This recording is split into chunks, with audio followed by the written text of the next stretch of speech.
I'm Sarah, welcome back to Dash Explore. In our last video, I shared some tips and things to help you get started when it comes to planning a trip for your family. And in today's video, I'm here to share some tools and resources that will forever change how I plan my travels in the future. I also hope these tools will help you feel confident with your itinerary and with your expectations as you head into your next family vacation.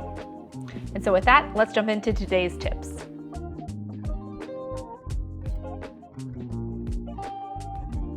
My first tip is to start a Google Doc, or if you're like me and you really like pen and paper, to start a notebook that is specifically for this trip.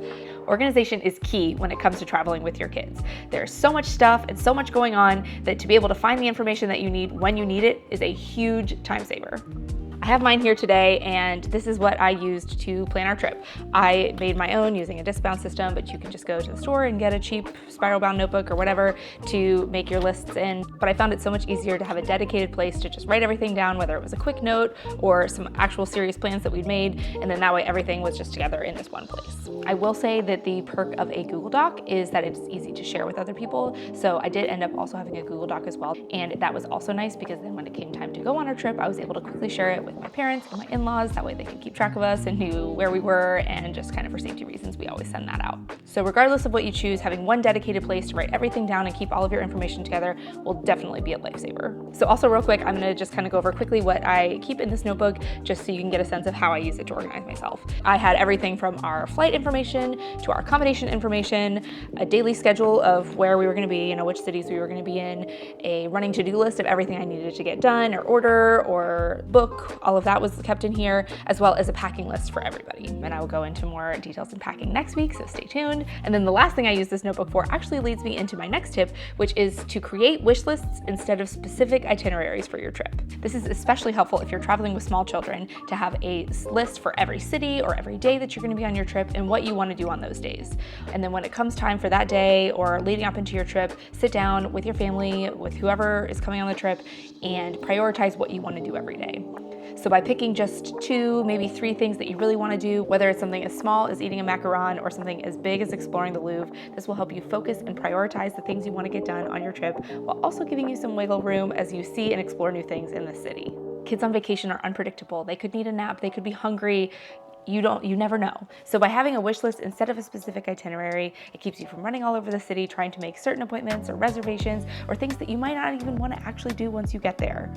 I even went ahead and brought this notebook with me so that while we were in Paris, we actually sat down and checked off the list, and we could also use it as a reference when we had some free time or we weren't sure what to do next. We always had something that we could go back and look at. It was also really fun because we were able to involve Haley in making this list.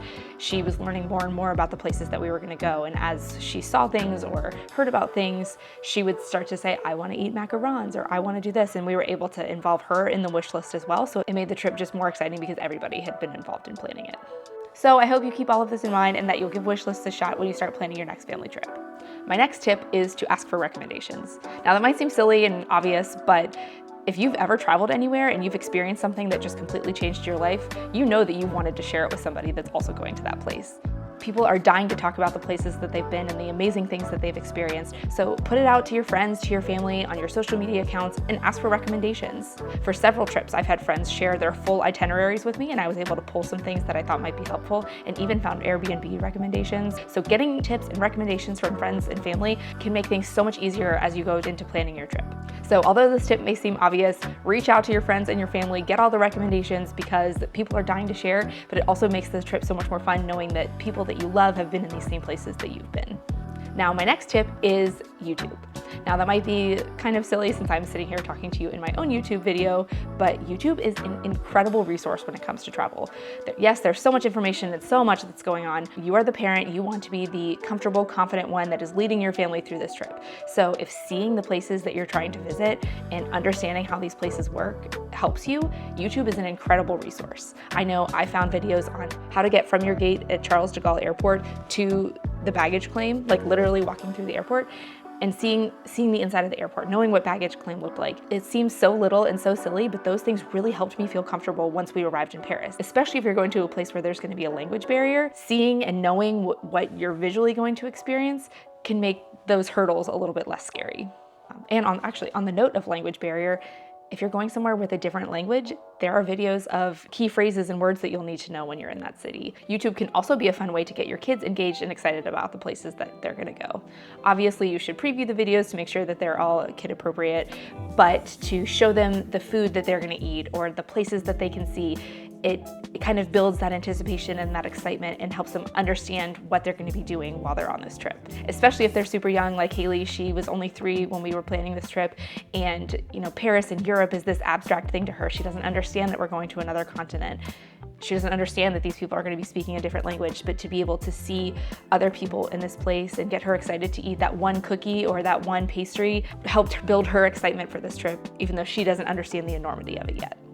So I assume you are familiar with YouTube and using it for your research if you're here watching me, but if that's not something that you regularly do, I highly recommend that you start looking a little bit more, especially into the specific places that you're traveling, so that you can get excited as well as get your kids excited about your trip.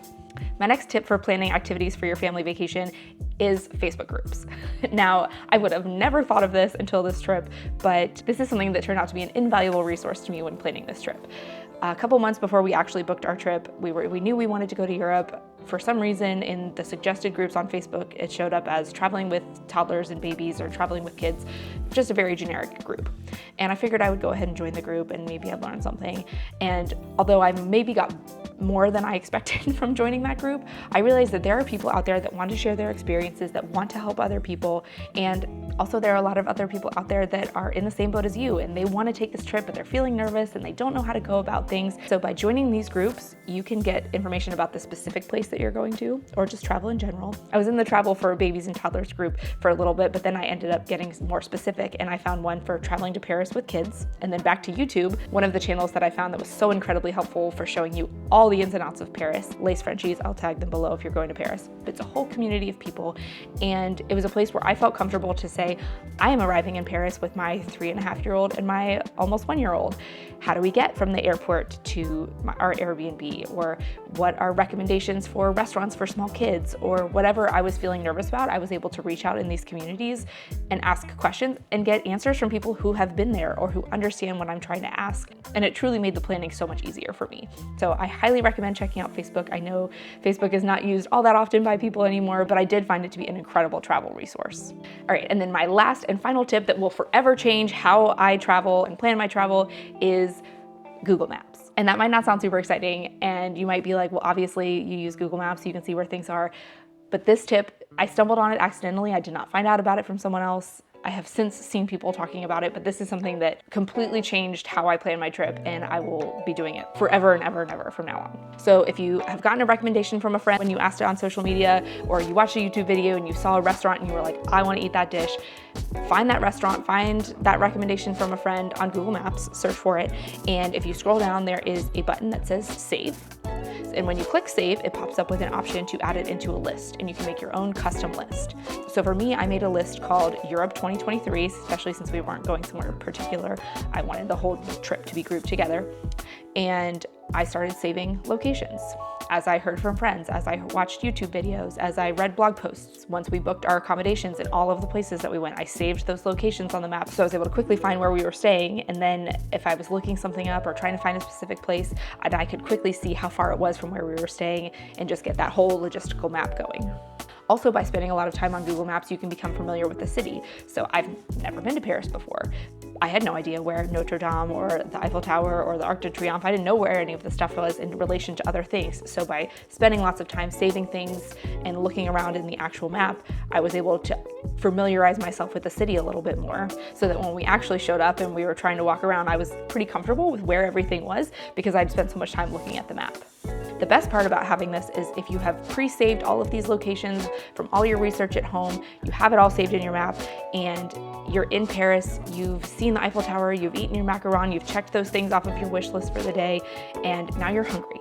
But you didn't make a reservation, or you didn't pick a particular place to eat lunch. but you have a bunch of recommendations from friends, from family. You're able to pull up the map, see exactly where you are, and see that there's a recommendation from your friend 2 blocks over for a place to eat. So by having all of this pre-saved, it eliminates a lot of the scrambling and the stress to try to find an activity or a restaurant or something to do, because you already have recommendations from people you know or from various places online, all saved in one place for the specific location that you're in. So in case you can't tell, I am still just so hyped up on this Google Maps feature.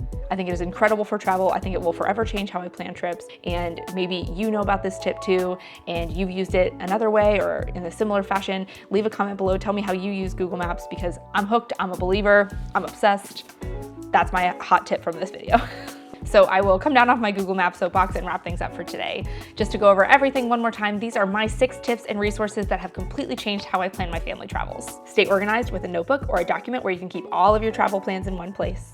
Make wish lists instead of specific itineraries so that you have a little bit more wiggle room and flexibility within your trip. Ask for recommendations from friends, family, or social media. YouTube, watch all the videos, get all the information that you need to feel prepared. Facebook groups have a place to ask questions and get resources from other people who've been to the places that you've been to. And lastly, Google Maps. Save your locations, look around the city, familiarize yourself with it. I could go, you've already heard me go on and on. Oh, that's enough for today. I don't know about you, but I find planning the trip the most exciting part, because then that's when the trip is real. You've booked your tickets, you have your Airbnb or your hotel or wherever you're gonna stay, and now you get to plan, like, what are you gonna do? You're going to this place, you're gonna experience it with your family, you're gonna make the memories, you're gonna do the things. And planning that is just so much fun, and seeing all that is so much fun. So I hope that you enjoy the planning process as much as I do, and I hope that these tips make the planning process a little more fun and a little more exciting. So thank you for sticking with me through all my things to consider, through all my tips, but as long as you are excited and you're feeling comfortable and confident about your choices, I know you're gonna have an amazing adventure. And if you have an experience or any other tips, feel free to leave them in the comments. If you learned something from this video, or you're as excited to try out Google Maps for planning family trips as I was, if you could subscribe to the channel and ring the notification bell, that way you can get notified when you post new videos. We can hopefully give you even more travel tips and get you excited to get out and see the world with your family. If you want to get even more behind the scenes planning information, travel information, family fun, you can head over to Instagram and follow us at @Explore. And we hope that you'll continue coming on this family travel journey each week as we put out new videos about planning and packing and traveling and doing all the things with your kids. So thanks for watching, and we hope to see you next week.